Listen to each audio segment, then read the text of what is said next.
আমার ভালো লাগছে না, আমি কি করতে পারি? হুম আপনি একটি ভালো মাল্টিভিটামিন চিবোতে পারেন বা তরল হলে ডোজ হিসাবে খেতে পারেন, তবে হালকা নাস্তা খাওয়ার পর। সবাই বলে এতে নাকি শক্তি বৃদ্ধি পায়। হ্যাঁ, আমাকেও এই ধরনের কথা অনেকে বলেছে।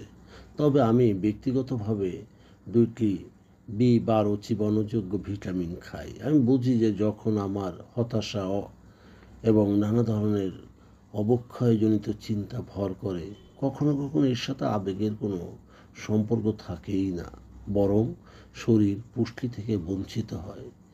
ভিটামিন ডোজ খেলে তাৎক্ষণিক নিজেকে অন্যরকম বা তাজা মনে হয়।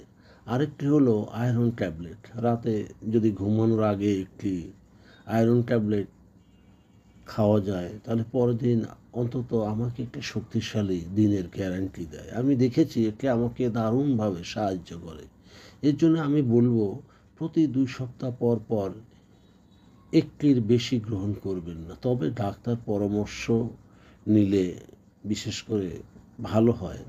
প্রতি রাতে ৪ থেকে ৫ ঘন্টা বা বলেন ৯ ঘন্টায় অনেকে ঘুমান, তবে আমাদের শরীরে তখনই নিরাময় হয় যখন ভালো ঘুম হয়। নিজেকে প্রশ্ন করলে বোঝা যায় আমি ভালো আছি কি না। আসলে নিজের মনস্তাত্ত্বিক এবং শারীরিক ব্যাপারটা তো আমরা নিজেরাই বুঝি। আমরা অনেক সময় আশায় থাকি নৈমিত্তিক দিনগুলি যেন ভালো হয়, তবে আবেগ চিন্তাভাবনা সেটি নিয়ন্ত্রণে রাখাই ভালো। অনেক সময় নানা কার্যকারিতায় আমরা আত্মহত্যার প্রবণতায় এগিয়ে যাই।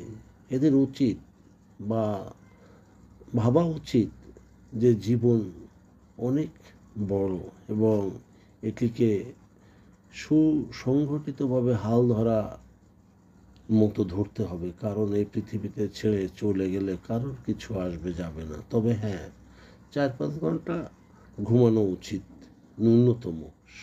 সবশেষে বলবো বিষণ্ণতা তখনই আসে যখন আমাদের অবচেতন মনে নানা ধরনের হতাশা এবং সব কিছু ফুরিয়ে যাচ্ছে বলে মনে হয়। তবে আপনি আপনার ভেতর থেকে শক্তিশালী মনটিকে বের করুন এবং আপনার শক্তি মনোবলের দিকে তাকে ফিরিয়ে আনুন।